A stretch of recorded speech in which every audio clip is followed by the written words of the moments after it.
Chapter 1. Need help. Sky laid back on the couch, enjoying the quiet. A quick glance at Jesse assured her he was safe and happy as he worked on his project. That is all she ever wanted for him. Yesterday's fight, when they rescued Jesse from his abusive father, had left her drained. The anxious months before that, worried about the AG flu and the chaos it caused, had taken its toll on her, but up here, on Dylan and Wade's serene mountain, all those problems seemed so far away. Troubled, Sky turned the cell phone she held in her hand a couple times. Until I called my parents. Are they sick? Or is Dad telling me the truth, it's only asthma and allergies? That worry persisted. Sky's family lived in Ohio, 5 hours away, and it was her goal to take Jesse there. But her cousin, Tom, warned against it until he gave her the green light.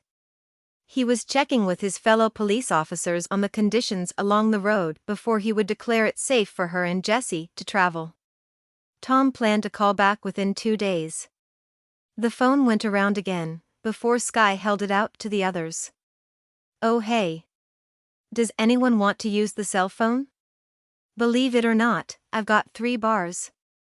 Jesse shook his head but didn't look up from the model car kit Sky gave him this morning. He sat cross-legged on the floor in front of a restored wooden coffee table with the pieces laid out before him as he and Dylan studied the instructions. Dylan sat across from Jesse. He leaned forward pointing to something on the paper. Dylan glanced at Sky. Only person I care about is right here, Wade said, giving Dylan a pointed glance. He settled deeper into his chair and looked back at the book about house maintenance that engrossed him. Dylan took a moment to answer. Sky noticed his hesitation and walked over, extending the phone to him. Do you have anyone you'd like to call? He shrugged his right shoulder, reached for the cell phone, and went outside. His muffled voice sounded for a couple of minutes. He got louder, then quieted. Dylan stormed back in. The easygoing guy helping Jesse, the one giving Sky words of encouragement, was gone. This man's jaw was tight, and there was a blue vein throbbing at his temple. The door slammed closed behind him, and everyone jumped. His footsteps thudded on the wood floor as he crossed the room to Sky and thrust his hand with the phone toward her. Take it. Is it not working now? Just take it. Dylan's tone was flat, his control wearing thin. Sky frowned. Do you need help? No, I do not. Dylan. She reached out a hand to him. He jerked away, pulling his arm out of reach. Grabbing his bow that leaned against the side of the couch, he slung it onto his back and stormed out of the cabin. Sky sighed. His anger sits just under the surface, ready to burst at any time. Yesterday and now this? Sky looked down at the phone, turning it over a couple more times in her hand. She frowned as she let her thumb run over its smooth cover. Sky glanced at Jesse. He sat perfectly still, plastic car parts clutched in his hands with wide eyes glued to the door until he shifted his gaze to her. I didn't do anything, did I? Oh honey. Sky cleared a spot to sit on the floor beside him and smoothed Jesse's hair as she spoke. Dylan wasn't angry at us. He left to cool down. It's okay. Sky turned to Wade. What is that about? Pry his dad, he gets pretty touchy about him, Wade said offhandedly and turned another page of his book. He'll stay out for a little while. Don't you worry, Jesse, hunting cools him right down. Sky tipped her head. His dad? I thought you said your dad passed away. Yeah, my dad's dead.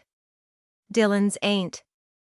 Earlier, when Wade told Sky their dad, Virgil, had contracted the ag flu and died during the early onslaught of the disease, he never implied they were anything other than full brothers.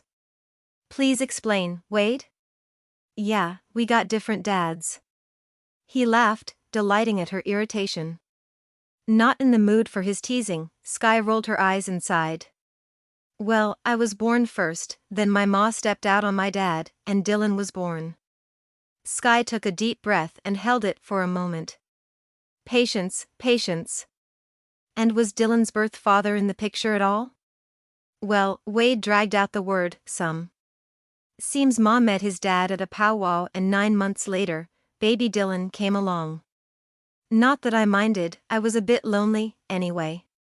His dad's Native American or part anyways. That's how Dylan knows the woods so well.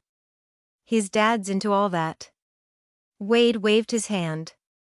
Anyway, Wade continued, he said he didn't know about Dylan till he was, around 12 or 13. Said he came as soon as he did, but who knows? Dads haven't done too well by us. But on the other hand, Moms either. Ma never did tell Dylan he wasn't my dad's. Sky closed her eyes. That can't be good. Her heart froze as she waited for the rest of the story. Dylan found out one day when he was about 10. Dad was beaten on him real good and told him the reason he was such a thick-headed, scrawny idiot was 'cause he wasn't his blood. I'm cleaning that up some since Jesse's here. It kinda messed up Dylan for a while. Couldn't figure whether to be happy or sad about it, I reckon. Sky imagined the thoughts that would go through a young boy's mind when given that kind of information in such a destructive way. Then his own dad came along a couple of years later. He would take Dylan off, and they'd have a grand old time. That would set my dad off, and Dylan got beat more. It was a messed up time, and Ma couldn't handle all the fightin', so she told Dylan's dad he couldn't come around no more. So, he didn't for a while. Wade paused and looked out the window for a moment. You know, it's bad enough havin' the jacked up dad I had, but for Dylan it might have been worse. At least, I knew what was going on. Each piece of Wade's story felt like another stone being handed to Sky. She recalled Dylan's earlier words. How he had dreamed every day of being saved when he was a boy. He must have looked to his birth father for that escape only to have him seem to abandon him. Tears came to her eyes. The pain and rage that man must carry. Sky turned and searched out the front window, wondering how long it usually took for him to come back.